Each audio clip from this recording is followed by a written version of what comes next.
podcast lo inauguramos como el arte de criar hoy. Es para todas aquellas personas vinculadas con la crianza, ya sea padres, madres, abuelos que quieran sentir y pensar desde un lugar de aprendizaje.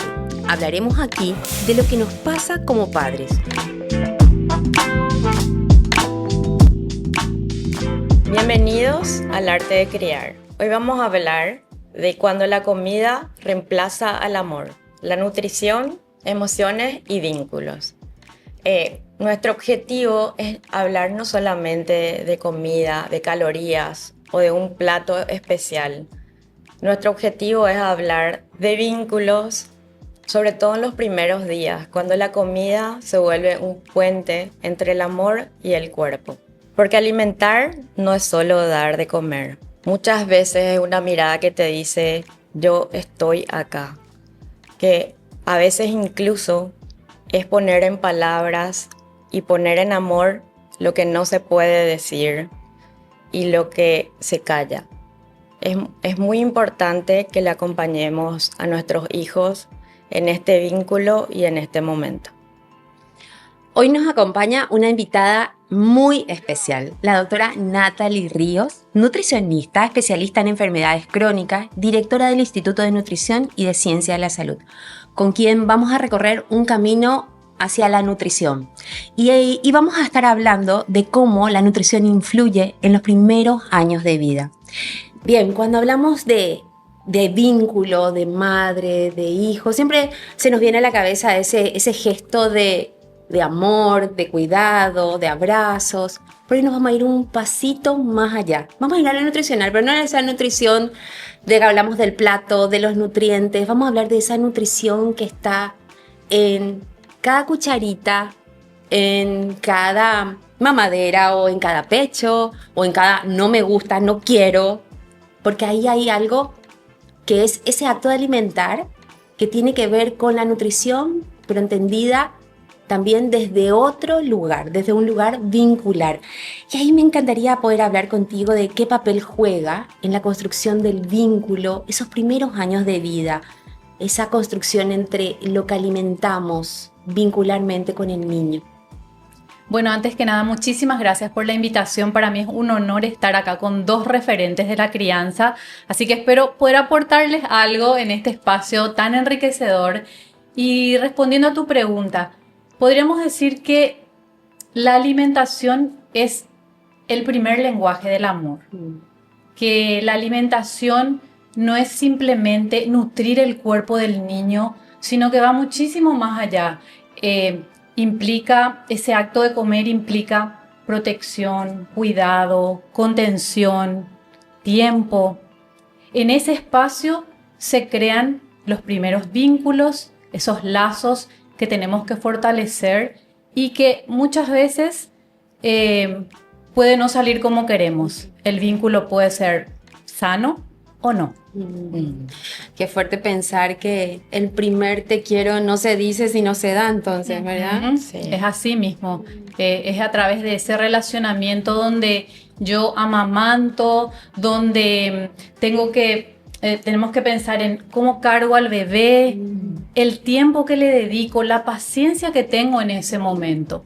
Claro. Todo eso es lo que genera ese vínculo fuerte y esa seguridad en el niño que queremos para su crecimiento, ¿verdad? Que se pueda nutrir con nutrientes provenientes del alimento, la leche materna, una mamadera, porque acá tenemos que hablar no solamente de la madre como la que se vincula, puede ser un padre que ayuda en las noches dándole la mamadera o la leche guardada, o un cuidador. Entonces, en ese proceso compartimos muchos sentimientos. Sí, eso que decís es muy importante porque muchas mamás sienten la presión cuando no pueden dar de mamar y se sienten culpables o cansadas. Entonces, que tengan en cuenta y que sean un poco benevolentes con ellas, y si están cansadas también que el papá pueda darle la mamadera y ellas puedan tener un vínculo cuando están dándole de mamar, ¿verdad? Y si no pueden darle de mamar, que también puedan tener un vínculo si le dan la mamadera. Tal cual, o sea, no depende de la lactancia exclusiva este relacionamiento, no es que porque le doy de mamar eso va a ser mejor, mi vínculo va a ser mejor. Estamos hablando de todo el proceso, de lo que implica justamente esto, de la mirada al niño, de lo que yo siento en ese momento. Si yo realmente estoy frustrada, cansada, por supuesto, es mucho mejor que el papá me ayude. O un cuidador, Claro. un cuidador que pueda estar tranquilo y pueda transmitirle eso que el niño necesita. Me hace acordar una experiencia personal. Yo le tuve a mi primer hijo y estaba en la facultad y tenía la obsesión de que sea leche materna exclusiva, así que me sacaba la leche, tenía mi banco de leche, era como que le quería dar el mejor alimento, era varón. Hasta que al cuarto mes, en un momento estaba en una clase y me da como una lipotimia y por suerte estábamos en una sala y me atajaron. Y por supuesto, el pediatra me dijo, no te alcanza más la leche como para poder darle todo el tiempo. Así que a la noche le va a tener que dar su papá. Y le iba a tener que dar la leche de fórmula, que para mí fue todo un shock. Pero me enseñó salud mental también él y el autocuidado de decir, no, le necesita una mamá que esté bien, no una mamá que esté desmayándose o una mamá que esté muy cansada y cuando esté con él no pueda vincular. Claro, eso es súper importante, Vivi, esa flexibilidad que tenemos que introducir desde un comienzo.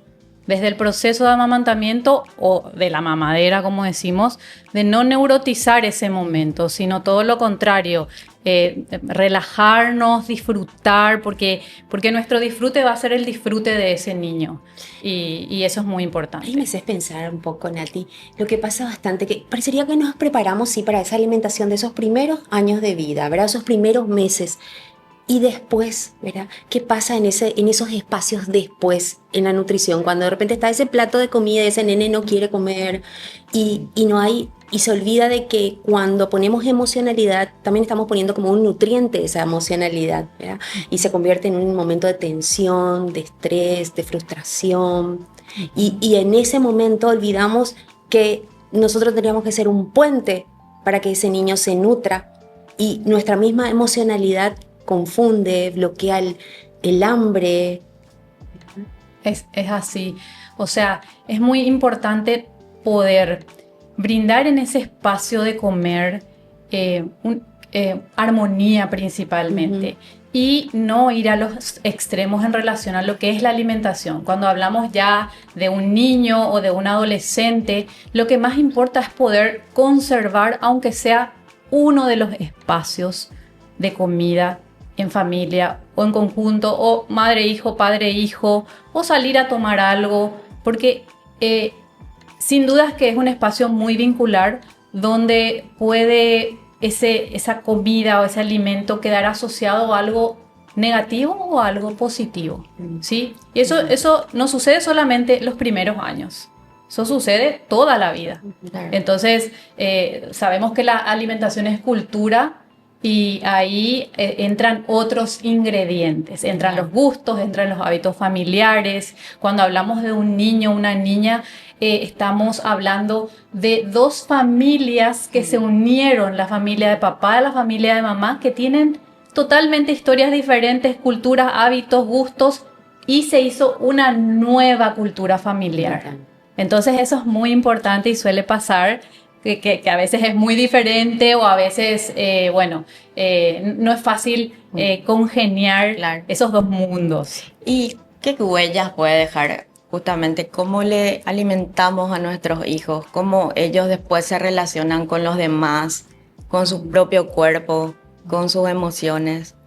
Bueno, sin dudas la alimentación es un ingrediente de esos vínculos futuros. No es el único, por supuesto, porque es una parte pequeñita, pero si yo, cuidador, mamá, papá, dedico un tiempo a planificar la alimentación de mi hijo, le puedo ofrecer alimentos sanos, le puedo dar sus gustos, puedo sentarme a comer con tranquilidad, ese niño se siente contenido, protegido, escuchado sobre todo, no se confunde el hecho de comer con las emociones, no. Entonces ese niño, ¿qué es lo que pasa? Esa seguridad que va adquiriendo la va a transmitir en un futuro y va a poder vincularse con amor y va a poder cuidar también a otras personas. Entonces es cómo vivo con mi hijo el acto de comer. Sí. Eso es clave. Y sobre todo en la primera infancia, ese acto de comer, esa mesa, muchas veces es las primeras clases para el niño introductorias a esperar el turno, a tener autonomía. Y hay veces no legitimamos eso, ese espacio, ¿verdad? De darnos ese tiempo donde en la mesa esperamos todos para comer, o vamos a esperar que sea tu turno para servir, o yo ya terminé todo, me puedo levantar, ¿verdad? Son reglas sociales que empezamos desde pequeño a practicar en la mesa. Y también tiene que ver un poquito eso que mencionás, María Liz, con los límites. O sea, poder poner límites sanos, ¿verdad? Con amor, pero límites que forman parte de esas reglas que pueden llegar a ser flexibles. Bueno, hoy tengo que salir antes porque tengo el interescolar y tengo que salir antes, puedo salir antes, pero normalmente terminamos todos de comer y ahí nos levantamos. O sea, todo eso también, ese esquema de límite en horarios, en cantidades, en los tiempos de la comida, en el diálogo, también se reflejan en otros aspectos de la vida. En todos los aspectos. Como desde el acto de comer hacemos seres sociales finalmente, ¿verdad? Es. Vivimos con mandatos. A ver, no sé cuáles habrán sido los mandatos de ustedes, pero yo tenía varios en mi familia, ¿verdad? Tenéis que comer todo, ¿verdad? O si no, quiere decir que no te gusta mi comida, ¿verdad? Si era una ofensa, tenías que terminar, ¿verdad? O come todo y ahí tenés el postre, sin merecimiento. Claro. O si lloras, no vas a comer el postre, es decir, emociones mezcladas ahí. ¿Qué hay de esto? Afecto, comida, emociones, merecimiento. Claro, relacionar a la comida con castigos, con premios. La verdad que deberíamos alejar esos conceptos de la comida, porque la comida es un nutriente en sí. Pero si nosotros asociamos con todos los sentimientos, con estoy aburrido, como. Estoy triste, como. Te portaste mal, no comes. Te portaste bien, sí vas a comer. O sea, yo estoy asociando con prácticamente una gran cantidad de actos que después se transforman en algo, están unidos. Están unidos y es muy difícil separar. Una red imposible. Y aparte cuando vos le das un valor también a esta comida es más importante, esta comida es un premio, es como que le das otro valor. Totalmente, y ahí también se juega inconscientemente tal vez esta cuestión así de manipulación, no te gusta mi comida, o sea, hay mucho detrás de eso. ¿Qué nos sugerirías ahí como mamá? Porque es muy de nuestra cultura. O si te portas bien, nos vamos a ir a la hamburguesería donde regalan el juguetito. ¿Qué nos hablas de eso? Bueno, yo diría que evitemos en lo posible anestesiar los sentimientos con comida. O sea, la comida nutre. Dijimos que nutre desde un comienzo distintos aspectos. Pero con la comida no podemos solucionar todos los problemas, todas las situaciones. Si un niño está berrinchoso, si un niño está aburrido y le doy comida. Si un niño solamente se calma porque le doy comida, le estimulo la zona oral todo el tiempo. Ese es un vínculo muy peligroso que a mí me habla de futuros trastornos alimentarios. Entonces, si yo tapo eso que el niño está sintiendo, el niño no se siente escuchado, claro. No tiene un espacio donde poder hablar, porque él no está manifestando tengo hambre y yo le doy un alimento, le doy un chupetín o algo dulce, porque la leche materna es dulce. Claro. Entonces, todo lo relacionado con lo dulce calma, entre comillas, momentáneamente. Es algo parecido hoy al celular. Sí, hoy la comida compite con el celular, pero el celular me parece que le está ganando. Le está ganando. Antes, el celular, eso de dar el celular, era la comida. Sí. Ahora desplazó un poquito más. Ahora son las dos cosas. Ahora son las dos cosas. Ahora son las dos cosas, porque hoy dentro del celular, si nosotros vemos juegos, todo el tiempo aparecen publicidades. Hay países que ya regularizaron esto con leyes que no permiten asociar un juego o un producto alimenticio con una figura de un personaje. Entonces, esas son ayudas que nos pueden permitir esa desasociación. Pero, por supuesto, evitar eso. Y escuchar. Lo que nos ofrece ese momento es tan nutritivo para los cuidadores, para los padres, para la madre. O sea, ¿por qué está llorando? ¿Por qué está aburrido? Y porque le traje al consultorio, yo estoy haciendo mi consulta y él no tiene absolutamente nada que hacer acá, está aburrido. Bueno, un ratito el celular no hace nada. Y a veces un chupetín. Y te quería preguntar con respecto a escuchar. Lo que es más difícil de escuchar a veces es cuando un niño no quiere comer. ¿Qué te está queriendo decir con eso? Porque ahí nos interpelan a nosotras mismas o sentimos, ¿cómo hacemos para no sentir que se está portando mal? O todos los mandatos, vos no le sabes dar de comer, que tenemos. Desde tu expertise, ¿qué nos recomendás para que en ese momento no perder también nosotros la paciencia y poder acompañarle y lograr que sea efectivo lo que hagamos sin romper el vínculo, ¿verdad? Porque ahí empiezan las peleas, empiezan los enojos. Claro. Porque nosotras mismas no cuestionamos nuestro rol. Claro. A veces resulta un poco frustrante que el hijo no quiera comer porque sabemos que es súper importante que se alimente, pero un chico sano se autorregula muy bien. El chico muchas veces no puede no tener apetito porque la comida anterior le satisfizo y le duró. Y no se preocupen que va a volver a recuperar eso que no comió a lo largo del día. El niño sano recupera los alimentos o los nutrientes que no tuvo en una de las comidas a lo largo del día. Hay estudios que hablan o que analizaron justamente eso. Niños que se salteaban comida y que después la cena era más abundante. Pero ¿qué pasa? Cuando esto es muy recurrente, cuando el niño no quiere comer, a veces puede ser una huelga de hambre. Entonces tenemos que ver qué le está pasando, a qué le está teniendo miedo, por qué estoy haciendo huelga, cuál es mi reclamo como niño. Entonces, si yo no puedo ver, puedo comentarle a su papá, puedo comentarle a mi mamá, puedo comentarle a gente que es más experimentada y que podamos observar.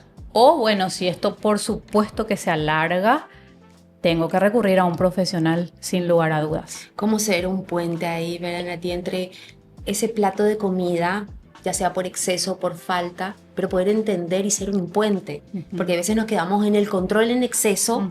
Hay un tratamiento de Musli que trabaja trastornos alimentarios y que nos grafica a nosotros los padres como animales, ¿verdad? Que a veces estamos en posición rinoceronte, controlando y atacando ante situaciones de comida. O a veces estamos como el avestruz, metemos la cabeza, no vemos nada, obviamos todo, ¿verdad? No prestamos atención a que ahí está un déficit o un exceso de comida. O estamos como una mamá canguro, sobrecontrolando y hasta lleva a un burnout de la relación.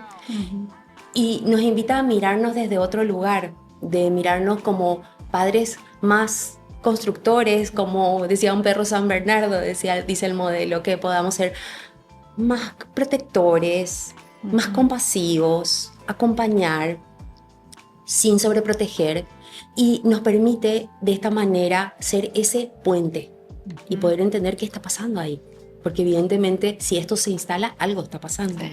Sí, así como decís, y también con esa actitud como padres vamos a prevenir situaciones como que el chico coma a escondidas o que tenga una alimentación diferente en casa y afuera, o situaciones que a mí me hacen predecir justamente un trastorno alimentario. Claro. Sí, entonces me parece importante bajar esa obsesión, el control. Ahí te pregunto una pregunta práctica. Te hago una pregunta práctica. Muchas veces vemos esto de no comió en el almuerzo, te guardo tu almuerzo y te doy en la merienda. ¿Qué pensás de eso?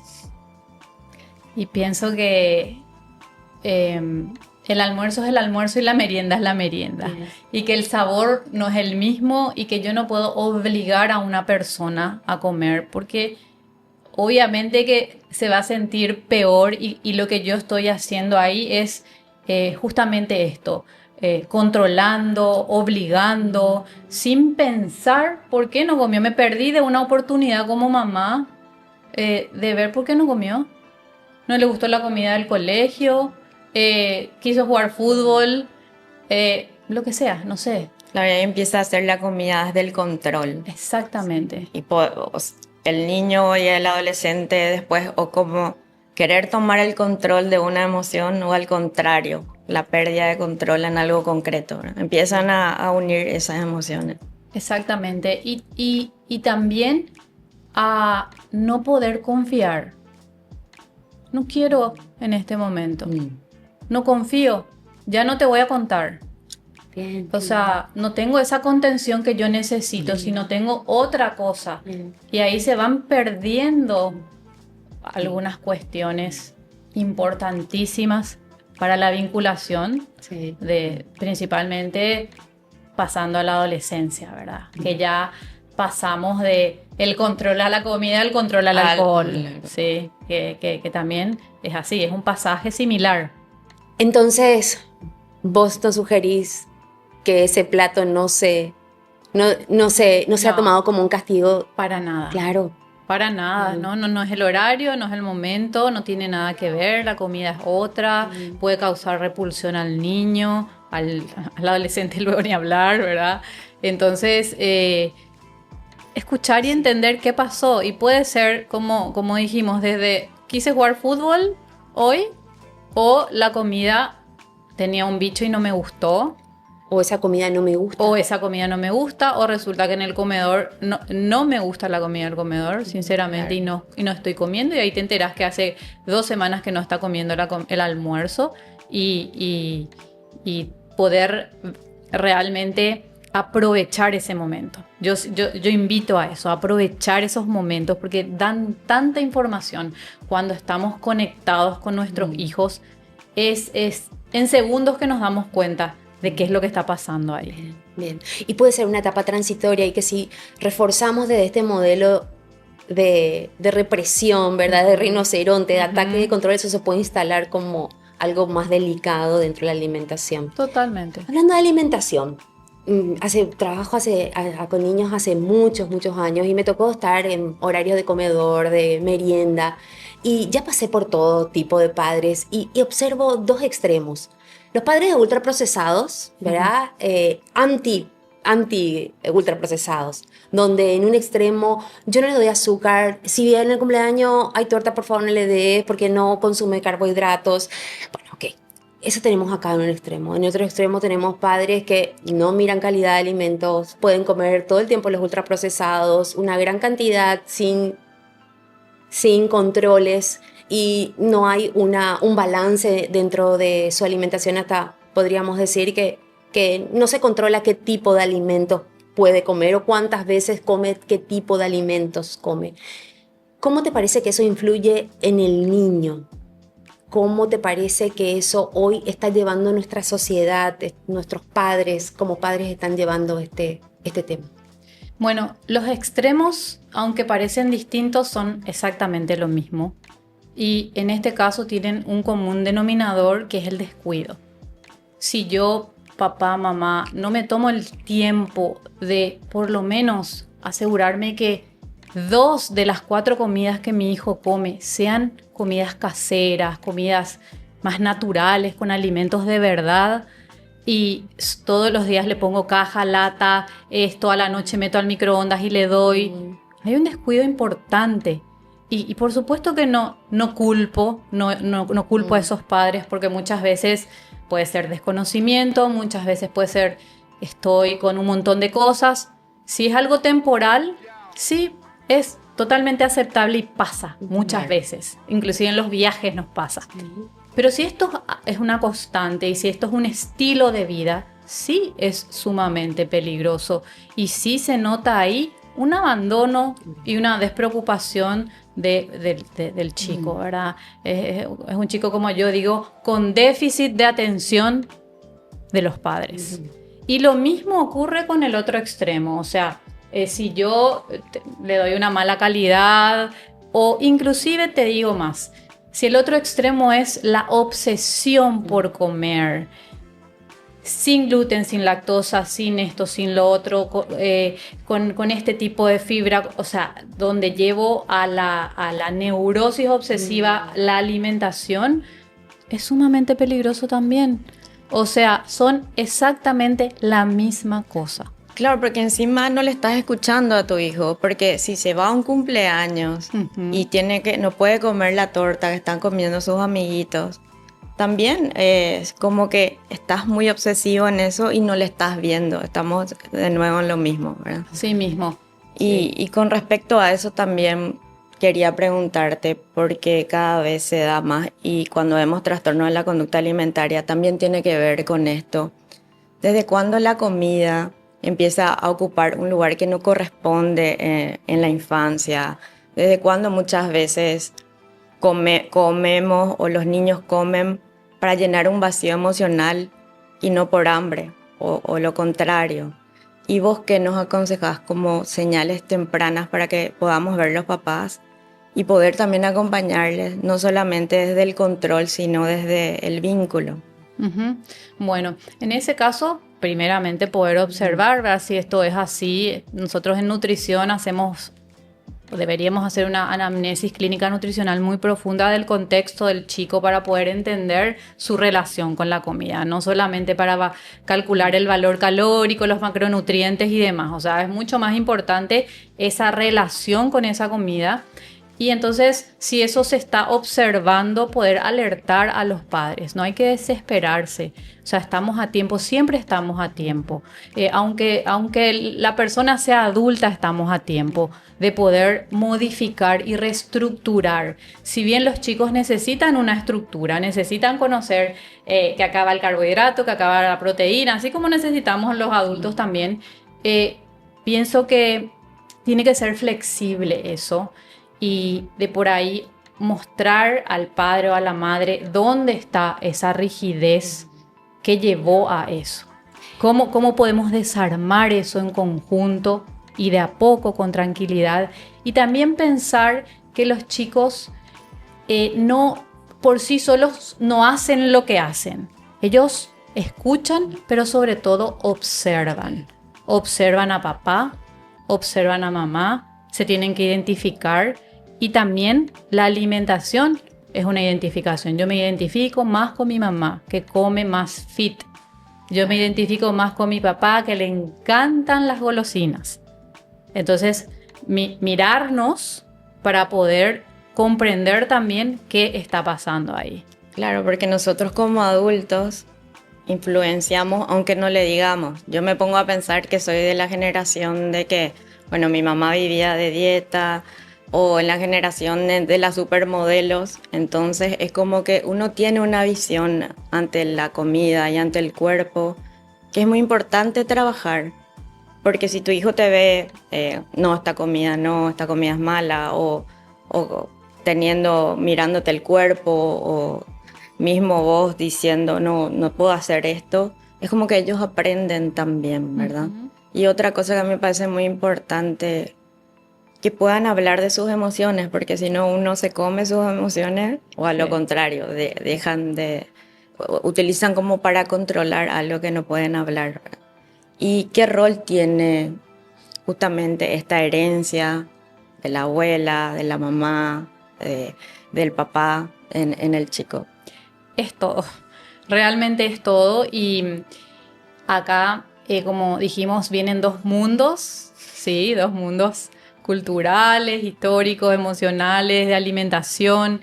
que crean uno nuevo sin querer queriendo, ¿verdad? Sin darse cuenta. Nadie se sienta posiblemente con su pareja y decir, a partir de ahora, esto sí de tu familia, esto no, esto sí. Ojalá, ¿verdad? Ojalá. Creamos algo nuevo muchas veces naturalmente. Entonces, sí hay mucha influencia. Hay una gran influencia y creo que a veces, ahí las palabras sobran cuando los actos son los que muestran lo que los niños están imitando. Los actos son. Yo puedo decirle a mi hijo, no tomes tanto de esto, no comas tanto de esto, pero yo sí hago eso. Pero él no me ve. Yo hago eso cuando él no me ve. Uh-huh. El niño percibe. Percibe las actitudes, percibe todo. O sea, no es necesario que yo haga eso con mis amigas en un restaurante, en un bar, en un café. Y hay otra cuestión importante también. El niño, la niña, por supuesto, siempre va a haber dos caminos, ¿sí?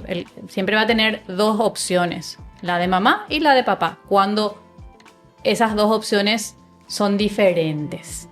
Entonces, a eso también tenemos que agregarle que muchas veces, cuando los padres casi no están en los momentos de alimentación, puede estar una cuidadora, la señora que cocina en la casa. Entonces el niño va a ver eso también. Va a imitar. Va a imitar eso. Y esa va a ser su alimentación. Yo tengo que saber como mamá que si mi hijo almuerza con la señora que le prepara, posiblemente ese vínculo sea con esa persona y aprenda mucho de esa persona. Y ojalá esa persona tenga, la alimentación que yo desearía que mi hijo pueda llevar como estilo de vida. A veces eso no sucede, entonces nosotros no podemos pedir que el chico coma algo diferente al resto, porque eso es muy fuerte y es muy difícil. Sí. A nosotros nos cuesta privarnos y nosotros no podemos pretender que el chico coma un bife con ensalada y todos están comiendo una milanesa o un guiso. Entonces son cuestiones importantes que van más allá de nosotros también, pero que sí, cuando una persona está atenta, puede percibir. Hay veces vemos esto de los chicos que tienen alimentaciones diferentes, ya sea también por temas de salud, sí, ¿verdad? Otras veces porque desde la casa no me permiten, ¿verdad? Y vamos viendo en ciertas ocasiones que esto genera resentimiento, que genera, hay veces, vergüenza. Y vemos también, por otro lado, que las emociones, la comida se lidia con emociones. Uh-huh. En algunas familias, en algunos niños. Vos en consulta, ¿podés identificar eso cuando hay niños que están comiendo por emociones?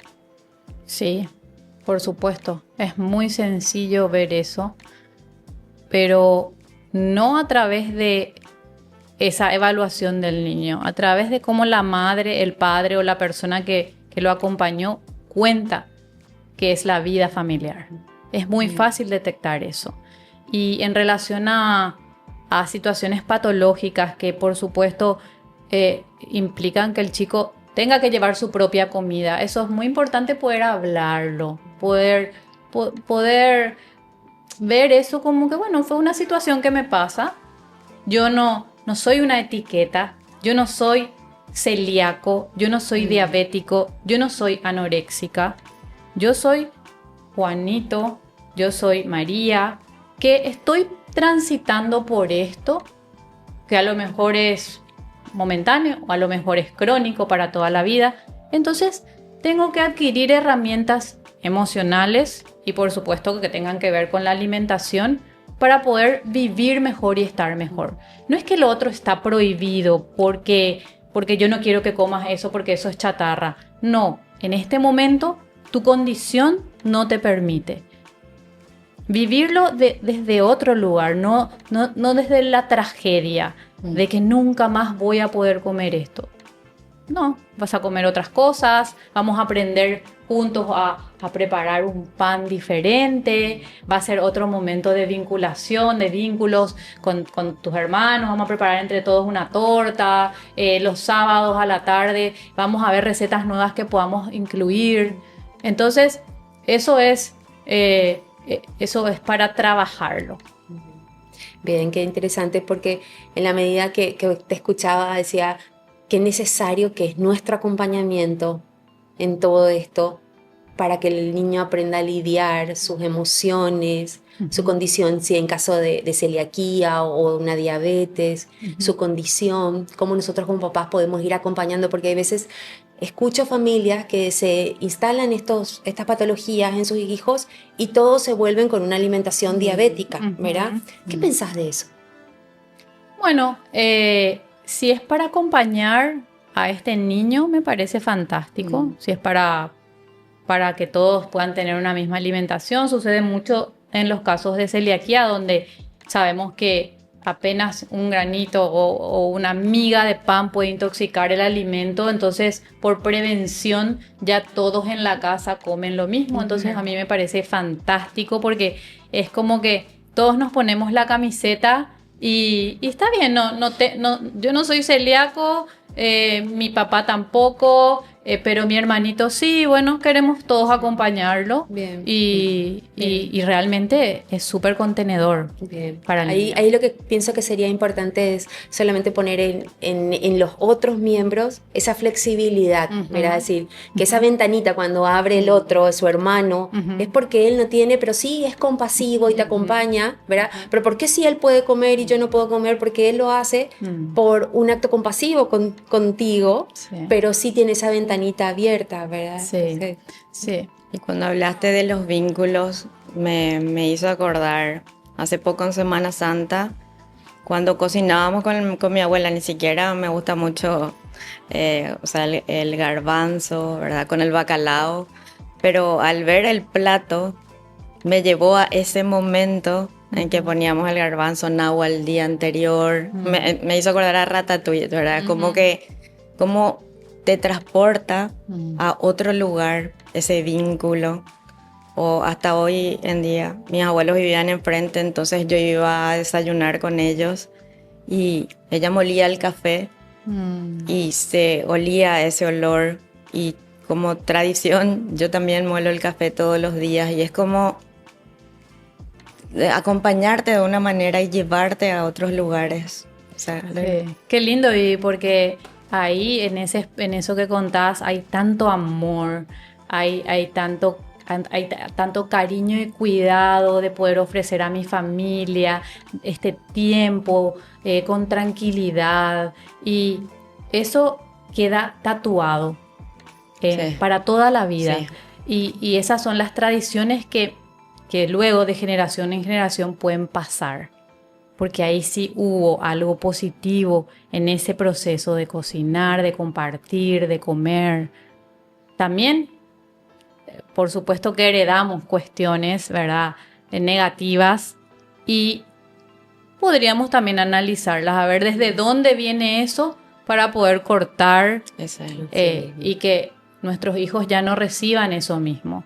Yo siempre le digo a los pacientes, decirle a tu papá, a tu mamá, esto sí voy a heredar, esto no quiero. Sí, esto no quiero. O sea, muchas veces mi papá es diabético y mi mamá, toda la rama de mi mamá también son diabéticos, y yo seguro que voy a ser diabético. No necesariamente vas a ser.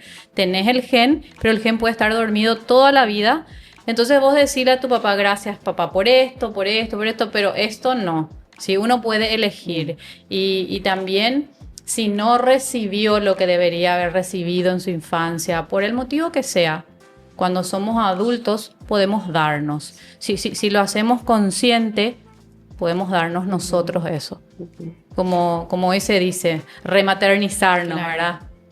Elegimos hacer nuestras propias elecciones. Bien, es un acto de ser adulto, ¿verdad? Eso.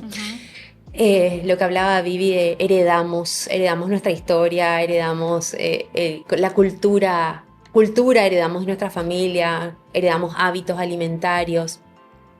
Y hoy ocurre bastante que en el plano de la mesa estamos pero no estamos.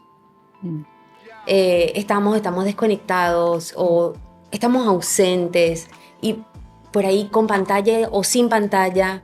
¿Cómo influye eso en nuestra alimentación, en lo que transmitimos?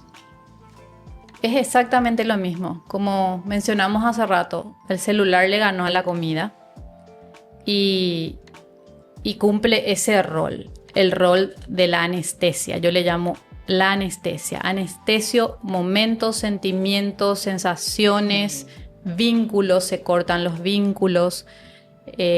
No, el celular no tiene espacio en la mesa.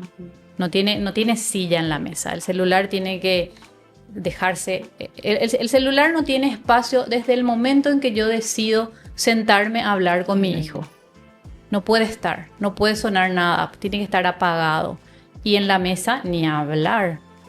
Para eso ni nos sentamos, porque si nosotros nos sentamos e instalamos y naturalizamos ese hábito de que el celular va a estar al lado como si fuese una servilleta, estamos perdiendo todo lo que construimos en algún momento desde la infancia. Se pierde en un segundo porque eso es a partir de ahora el nuevo estilo de vida que esa familia decidió tener. Entonces, la desvinculación es total, es enorme y es total. Y a veces nos hace comer en un estilo de piloto automático que no nos dimos cuenta y se acabó el plato. Entonces nos volvemos a servir ese plato. Eso pasa bastante en el niño. Comió con la pantalla prendida.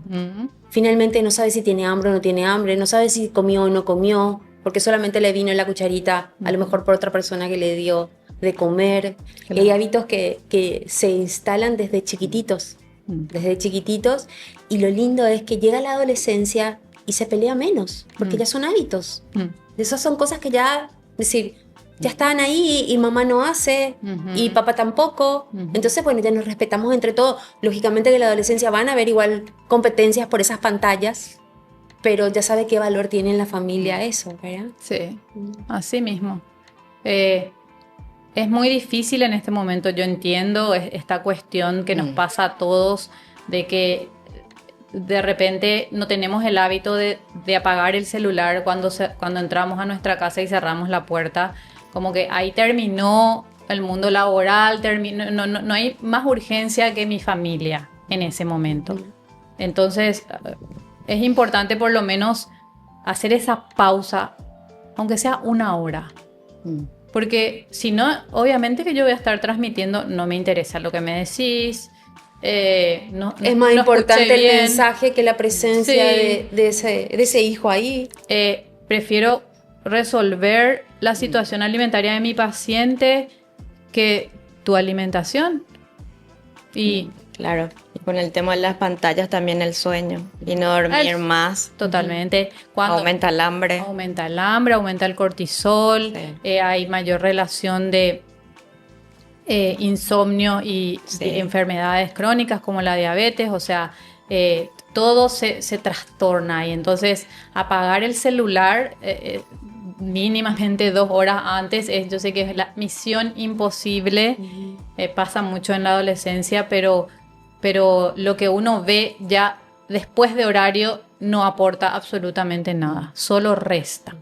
Entonces ahí sí hay que ser determinantes y firmes, porque mientras vivan en nuestra casa y sean menores de edad, es nuestra la responsabilidad de decir el celular acá. Porque ahí hay que explicar también, o sea, hay estudios que hablan que aumenta la grelina, que es la hormona del hambre, baja la leptina, que es la hormona de la saciedad. Entonces te despertás con hambre y encima necesitas como cosas calóricas, más azúcar, y muchas veces tiene que ver con el sueño también la alimentación. Claro, además hoy hay tantos desafíos con la comida. Hay tantos si haces esto o si comes tanta cantidad o si te metes a la boca tanto de esto. Los desafíos.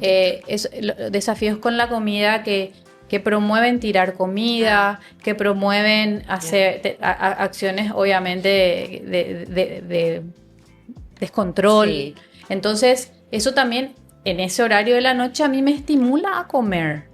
Porque no voy a comer a lo mejor 100 panchos o no me voy a meter cereales, 3 cajas de cereales o no voy a hacer competencia, pero sí ya me despertó las ganas de comer, principalmente las carbograsas, lo que tiene ahí, sabor. A esa hora. Por eso a mí me viene una pregunta que... Culpa y miedo. Eso escucho mucho en chicos ya entrando en la adolescencia. En el consumo de alimentos con culpa. Alimentos que le dan miedo.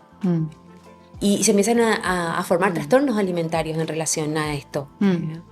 Claro. Entonces nuevamente aparece esto de ¿por qué le da miedo? Escuchar por qué le da miedo. Le da miedo porque eso está prohibido y eso no debería comer porque va a aumentar de peso, o lo que le da miedo es no poder parar de comer. Porque esos productos, no son alimentos, son productos alimenticios, están diseñados de manera tal que vos no puedas parar de comer. Tiene una combinación tan perfecta de grasa, carbohidratos, azúcares y sodio que hace altamente palatable.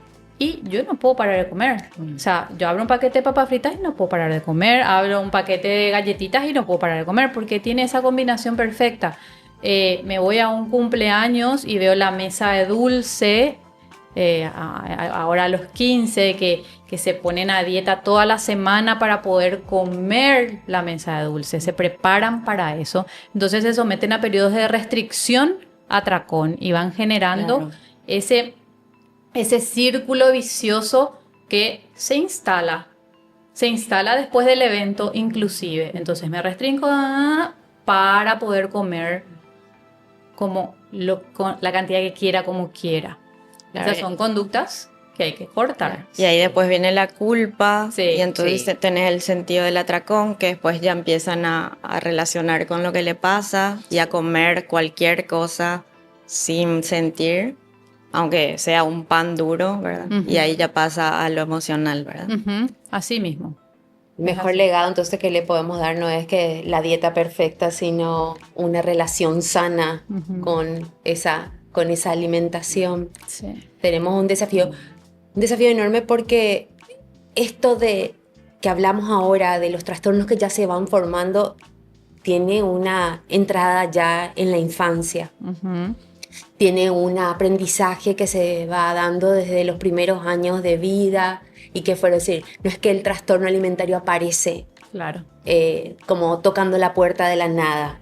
No, es lo que eligieron. Es lo que eligió ese adolescente para expresarse. Otros eligen otras cosas. El trastorno alimentario tuvo que ver con situaciones de alimentación, por supuesto, de esta vinculación que estuvimos hablando desde un primer momento, pero se eligió por algo. ¿Sí? ¿Y qué mensaje vos recomendás que le demos a nuestros hijos en el día a día para que vean la alimentación como un autocuidado y no justamente que tengan miedo, culpa o que quieran llenar un vacío? Bueno, primero, yo como mamá, yo como papá, hacerlo yo. Sí, valorar mi cuerpo como lo que es. Sí, como el cuerpo cumple tantas funciones. Yo no voy a poder trabajar si mi cuerpo no está sano. Yo no voy a poder amar si mi cuerpo no está sano. Entonces, si yo como madre no puedo identificar eso, va a haber un cortocircuito en mi transmisión. Entonces, en primer lugar, siempre nosotros, así como en el avión dicen, póngase la máscara, los adultos para poder ayudar a los otros, ¿verdad? Entonces, primero vamos a mirar lo que mi hijo me quiere mostrar en mí, en mi pareja, en mi entorno. Después voy a mi hijo, después voy a ver qué hago, cómo soluciono, porque si no, lo que yo estoy haciendo es mandando muchos mensajes incoherentes, ¿sí? Yo digo que tenés que hacer eso, yo pienso que tenés que hacer eso, pero yo no hago eso. No tiene ningún sentido y pierde total valor lo que yo pueda hacer. No voy a poder modificar nada, ¿sí? Por más de que quiera. El cambio entonces no empieza en la alacena, sino en nosotros mismos. Así es. No es lo que le damos, sino cómo nosotros le damos, cómo nosotros le escuchamos. Y Un placer escucharte, realmente, porque cuando hablamos con nutricionistas nos hablan de nutrientes que tienen mucho que ver con la alimentar, pero vos siempre nos hablas de ese nutriente que tiene que ver un poquito más que con ese alimento físico, ¿verdad? Y esa conexión que constantemente nos ayudas a ver, y a mí que me tocó llevarle a mis hijas desde chiquitita contigo y que tanto nos enseñaste, me enseñaste primero a mí como mamá, a ellas, a mirar la comida y a poder entender qué parte era parte de su hambre emocional y para parte de su hambre físico, y son aprendizajes que desde chiquitita pudiste instalar en ellas y que hasta el día de hoy, tal es así que una de mis hijas sigue los pasos de su nutricionista. Y es un placer escucharte. Bueno, muchísimas gracias. Para mí es el placer estar acá y poder comunicar esto. Yo sé que esto le va a servir a tanta gente porque hoy el tema de la alimentación ha tenido tantos cambios, hay tantas dietas dando vueltas y entonces es muy importante poder controlar qué es lo que está nutriendo a nuestros hijos en relación a la información. Sí, o sea, que más allá de qué está comiendo, de qué se nutren sus pensamientos, de qué se nutren sus sentimientos. Eso es muy importante. O sea, nunca la comida va a estar desvinculada de eso, en ninguna situación. Ni aunque sea una justamente intolerancia, lo que sea, siempre el vínculo o los sentimientos van a estar ahí y van a tener que ser trabajados en conjunto con esa situación nutricional que aqueja a esa persona. Entonces es importante y yo sé que muchos colegas lo hacen, lo están haciendo, de ver más allá del alimento. Qué importante es eso.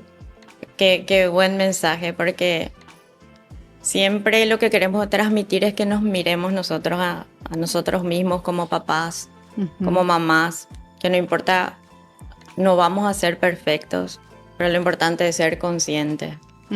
Qué come nuestro hijo, pero también con quién come, qué valor le da a ese alimento. O sea, como mirar desde otra óptica. A mí también me enseñaste a comer en su momento, a no saltar las comidas, a tener esa conciencia del cuerpo y también la conciencia del vínculo. Así mismo, y de por ahí poder mostrarle al niño o poder enseñarle qué siente. ¿Qué siente tu pancita en este momento? ¿Qué está sintiendo tu pancita? O qué importante es que comas bien, no para bajar de peso. Exacto. No para, porque sos muy flaco. No desde la crítica, sino qué importante es que comas bien para que te vaya mejor en el deporte que tanto te gusta, para que puedas mejorar tu potencia, tu velocidad, tu resistencia. Vos que te encanta el fútbol, que te encanta el básquet, es fundamental que puedas tener tu comida antes de entrenar y después de entrenar. Por supuesto. Y que no te estés escuchando a vos diciendo, ay, odio mi cuerpo, está... Es muy importante. Sí, eso desde ya. Eso desde ya. Bien, gracias Nati por tus palabras claras, tan humanas, porque realmente lo que nos enseñas acá es a humanizar los vínculos más que a elegir qué le vamos a dar de comer o qué le vamos a quitar para ayudarles a crecer. Les estamos ayudando a crecer emocional, psicológicamente, nutricionalmente, desde el punto de vista donde hoy nos dejaste. Así que es un placer. El placer es mío y bueno, espero que tengamos más de estos espacios porque son demasiado nutritivos. Yo estuve escuchando todos sus podcasts hasta ahora y la verdad que me encantó y de repente uno escucha cosas sin detenimiento y a veces uno vuelve a pensar con estos espacios. ¿Y esto qué pasó? Esto era así. O sea, los profesionales también somos seres humanos que tenemos nuestra familia, que tenemos nuestras dificultades. Entonces, es de gran ayuda este espacio que ustedes están generando. Así que gracias también de mi parte. Nuestro objetivo es hablar de salud mental, alimentarnos es salud mental, es construir vínculos, es darle a nuestros hijos esa seguridad emocional y nutricional. Así que bueno, desde el arte de criar hoy nos despedimos y hasta el próximo episodio. Ha sido un placer. Muchas gracias.